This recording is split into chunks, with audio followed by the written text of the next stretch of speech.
Last வீடியோல யானுடைய weight category 0 to 7 வரைக்கும் பார்த்துருப்போங்க. அதுல ஒவ்வொரு கேட்டகரியில இருந்து ஒரு யூசஸ நான் உங்களுக்கு டெமோவா செஞ்சு காட்ட போறேன். அதுல ஃபர்ஸ்ட் ப்ராஜெக்ட் வாங்க பார்க்கலாம். இப்ப நம்ம பார்க்க போறது நம்பர் 7 ஜம்போ. யூசஸ்ல இருக்க ஆர்ம் க்ரோஷட் பத்தி தாங்க பார்க்க போறோம். ஆர்ம் க்ரோஷட் வந்து நீங்க ஹூக் யூஸ் பண்ண வேண்டிய அவசியம் இல்ல. லாஸ்ட் லூப் வரைக்கும் நீங்க கையிலே தான் பின்னிட்டு போவீங்க. இப்ப பார்க்கலாம் வாங்க. இதுதாங்க நம்மளுடைய ஃபர்ஸ்ட் ப்ராஜெக்ட் ஃபிங்கர் நிட் சங்கி பேக். இங்க பாருங்க.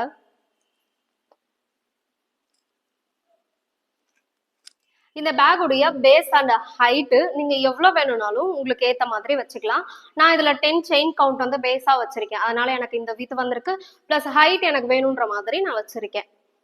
நம்ம கேஷுவல் யூஸ்க்காக இந்த மாதிரி பேக் யூஸ் பண்ணலாம். சப்போஸ் உங்களுக்கு பிடிச்சவங்களுக்கு யாருக்காச்சும் நீங்க கிஃப்ட் பண்ணணும்னா இந்த மாதிரி பேக்கை உங்க கையாலேயே நீங்க போட்டு கொடுங்க. கண்டிப்பா உங்களுக்கு பிடிக்கும். ரிமைனிங் கேட்டகரிஸ் உடைய வீடியோஸ் எல்லாமே கண்டினியூஸா பார்க்க போறோம். Stay connected. தேங்க்யூ.